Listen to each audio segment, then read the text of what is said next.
नमस्कार मंडळी, स्वागत आहे तुमचं आमच्या चॅनलमध्ये। आवाज महामुंबईचा, शोध बातमीचा, कौल मनाचा। चला तर मग आमचे चॅनल लाईक करा, शेअर करा आणि सबस्क्राइब करा। धन्यवाद। उरण नगर परिषद विशेष समित्या जाहीर। उरण नगर परिषदमध्ये निवडून आलेल्या 12 सदस्य व एक नामनिर्देशन सदस्य ॲडव्होकेट पराग म्हात्रे असे एकूण 13 सदस्य भाजपचे आहेत।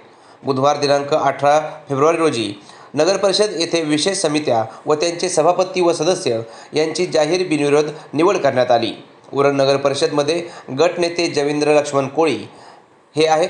निवडीनुसार खालील सदस्यांनी पदभार स्वीकारला आहे।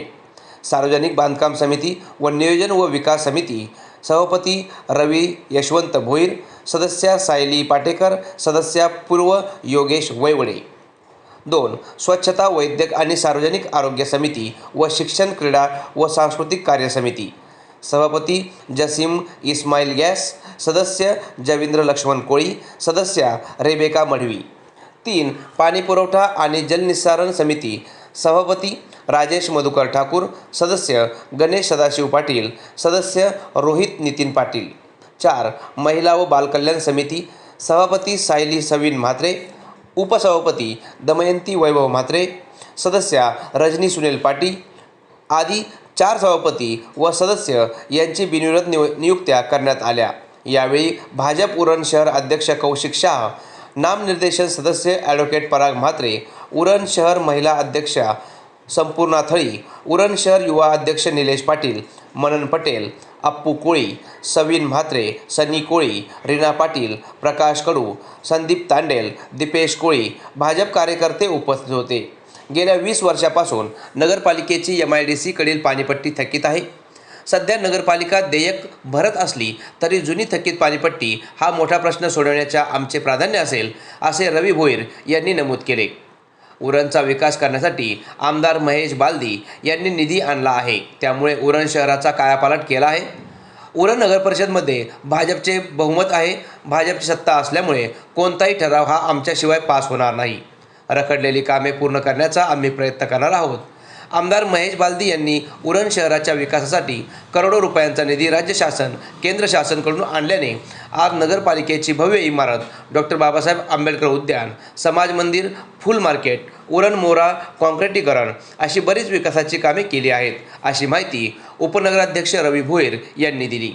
शहरातील टाउन हॉल, उरण बायपास रस्त्याचे काम आणि अर्धवट राहिलेली रस्ते विकास कामे आदी जलद गतीने पूर्ण करण्याचा निर्धार उरण शहर अध्यक्ष तथा माजी नगरसेवक कौशिक शहा यांनी व्यक्त केला।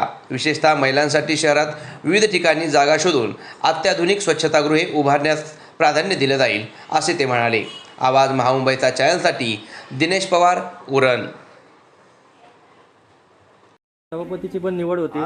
आज नगरपालिकेत विशेष समिती सभापतींची निवड झाली। त्याच्यात पदसिद्ध उपनगराध्यक्ष रवी भोईर यांची सार्वजनिक बांधकाम समिती व नियोजन व विकास समिती याच्यात झाली।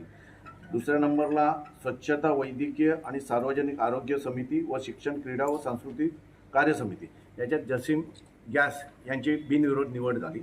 तिसरा पाणी पुरवठा आणि जल निवारण समिती राजेश मधुकर ठाकूर यांची बिनविरोध निवड झाली। तसं महिला व बालकल्याण समितीत सौ सायली सवीन म्हात्रे यांची सभापती व उपसभापती दमयंती वैभव म्हात्रे, सौ दमयंती वैभव म्हात्रे यांची बिनविरोध निवड झाली।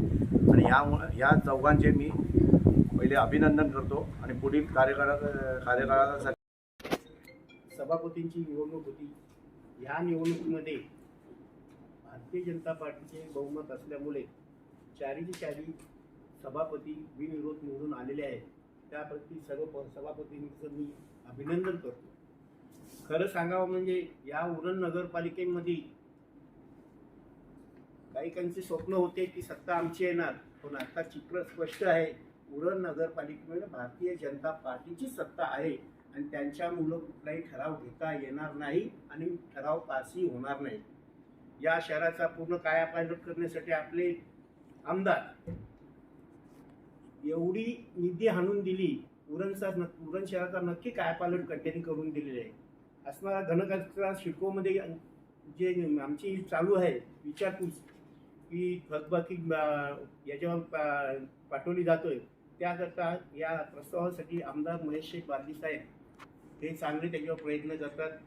दुसरी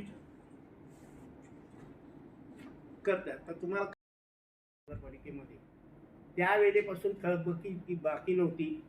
ती थकबाकी पूर्ण आपण बिल भरत चाललेलो होतो त्यातली पाणीपट्टीची ना? पाणीपट्टीची. ते आता एवढी थकबाकी झाली 20 वर्षाची की जवळजवळ 20 वर्षापूर्वीची थकबाकी आहे. त्याच्यामुळे आता आम्ही जी जुनी थकबाकी कशी वसूल होईल किंवा कशी पूर्ण करू याचे आमचे प्रयत्न असतील. तर तुम्ही पहिली प्रायोरिटी पाणीपट्टी भरण्याला द्या. पहिली प्रायोरिटी आमची पाणीपट्टी भरण्यासाठी. आणि